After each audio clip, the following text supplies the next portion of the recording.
Olá e boas-vindas a mais uma de nossas análises. Hoje a gente vai desvendar um dos maiores pontos cegos de toda a nossa estrutura social. Vamos investigar como a economia tradicional, aquela mesma que domina os noticiários e dita as regras do jogo, esconde, meio que de propósito, a forma de trabalho mais fundamental que existe.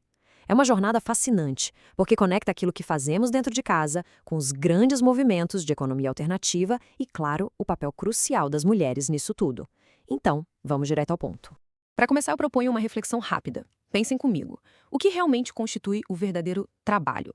Quando a gente ouve essa palavra, é automático o cérebro projetar imagens de fábricas, escritórios, bater o ponto no fim do mês.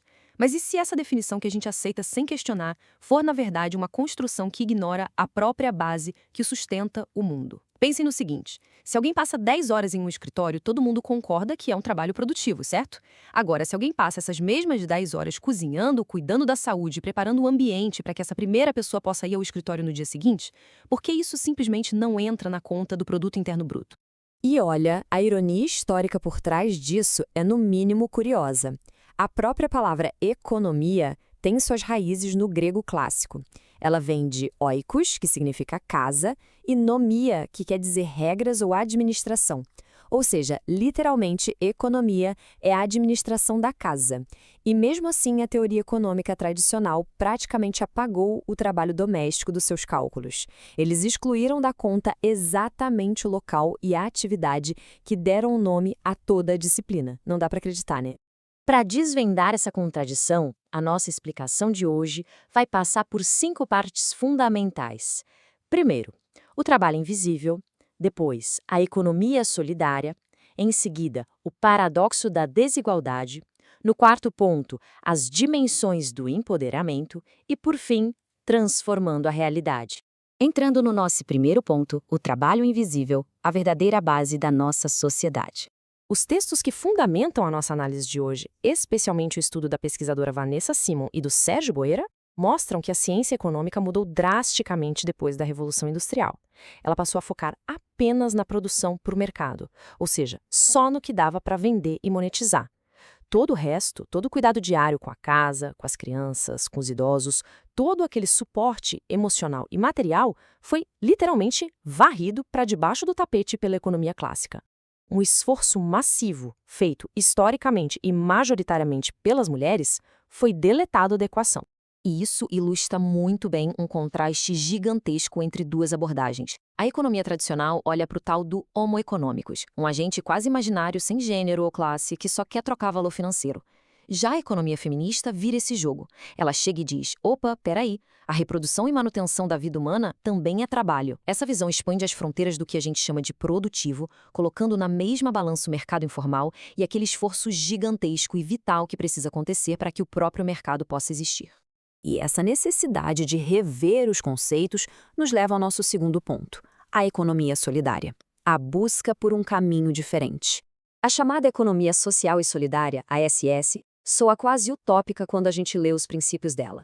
Estamos falando de cooperativas e associações que colocam a solidariedade lá no topo, bem acima do interesse individual. Nela, o lucro não é o rei absoluto, é só um meio para ajudar o coletivo. A ideia é valorizar as pessoas de verdade, com decisões tomadas em conjunto, de forma democrática. No papel, seria o sistema perfeito para criar uma sociedade mais igualitária e romper com aquela lógica utilitarista e fria, não acham? Mas é exatamente aqui que a pesquisa acadêmica vai mais fundo. Esse estudo que a gente está analisando faz uma provocação crítica maravilhosa. Se a economia solidária prega a igualdade e é totalmente contra a exploração, será que no dia a dia, lá na prática, ela realmente consegue empoderar as mulheres que dão o sangue nesses projetos? A resposta é complexa e traz uma reviravolta para a nossa história. O que nos leva à seção 3, o paradoxo da desigualdade, onde a gente percebe que nem as boas intenções escapam dos nossos problemas estruturais. Vejam só, a gente sabe que o mercado de trabalho convencional já é super desigual.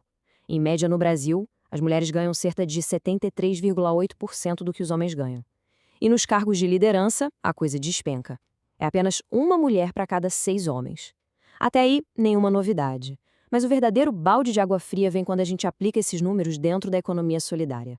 Olhando para os dados reais do setor no Brasil, a gente se depara com 803 mil homens participando contra 620 mil mulheres. E não para por aí. Os homens dominam as cooperativas maiores, mais formais, já as mulheres acabam ficando naquelas iniciativas mais informais e com menos estrutura. Ou seja, mesmo dentro de um movimento solidário desenhado para incluir, as velhas regras da sociedade batem ponto e deixam as mulheres em desvantagem até no acesso a esses empreendimentos. E sabem o que deixa esse cenário ainda mais sufocante? Aquilo que falamos lá no início: a dupla jornada, o trabalho invisível. Para participar de um projeto solidário, quase 20% das mulheres dependem de favores de vizinhos e parentes para cuidar das crianças. Outras 17,8% conseguem vagas em creches.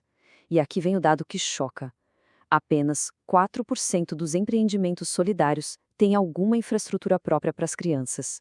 Gente, 4%. É quase nada. A expectativa é que a mulher participe ativamente do trabalho coletivo, mas sem receber nenhum alívio para a carga doméstica que só jogam nas costas dela. E aí chegamos à seção 4, as dimensões do empoderamento. Como a gente de fato destrava essa situação? O autor John Friedman desenha o empoderamento de um jeito brilhante, como se fosse um quebra-cabeça de 3 peças vitais. Primeiro, o poder social, que é ter acesso à informação e aos recursos para garantir a independência financeira. Segundo, o poder político, que não é só votar na urna, mas sim ter voz ativa, poder tomar decisões no grupo.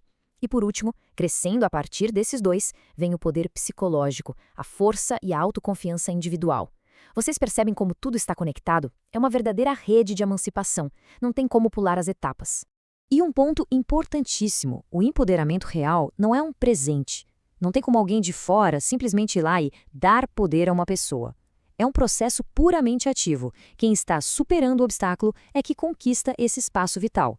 Mas, como as pesquisas mostram, muitas vezes a desigualdade é tão internalizada pela pessoa, ela parece tão natural, que é preciso sim da ajuda de forças externas para acender a faísca da conscientização e mostrar que dá para quebrar esse ciclo. O que nos traz ao nosso quinto e último ponto: transformando a realidade. É aqui que a gente junta todas as peças. Na prática, essas duas coisas precisam trabalhar juntas, de mãos dadas. A economia solidária é o palco, a grande arena coletiva. Mas se as pessoas entrarem nesse palco com a mesma mentalidade de submissão do mercado tradicional, o resultado vai ser só mais do mesmo. É o empoderamento que entrega as ferramentas políticas, sociais e psicológicas para as participantes exigirem o seu espaço com equidade de verdade. Sem o empoderamento, a alternativa falha. E sem o espaço da economia solidária, esse empoderamento perde um ótimo lugar para se manifestar. E essa citação fortíssima do estudo resume exatamente o nosso objetivo aqui hoje. A ideia de unir a economia feminista com as práticas solidárias não é para criar mais trabalho precário, é para transformar a mentalidade. O objetivo é criar condições para que as pessoas deixem de viver sob tutela e impotência e se tornem agentes ativos que lutam pela autonomia e tomam, de uma vez por todas, as rédeas das suas próprias histórias. Para fechar nossa explicação, deixo aqui uma provocação para ficar na cabeça de todo mundo. Se agora a gente consegue enxergar perfeitamente como esse trabalho essencial é mantido invisível e como até os sistemas alternativos mais bacanas precisam de um empoderamento ativo para não repetir erros do passado, como a gente pega tudo isso e muda a economia como um todo? Como a gente pode criar um sistema que contabilize e valorize de verdade todo e qualquer esforço que sustenta a nossa sociedade, desde o balcão da firma até a pia da cozinha? Fica o convite para essa reflexão profunda.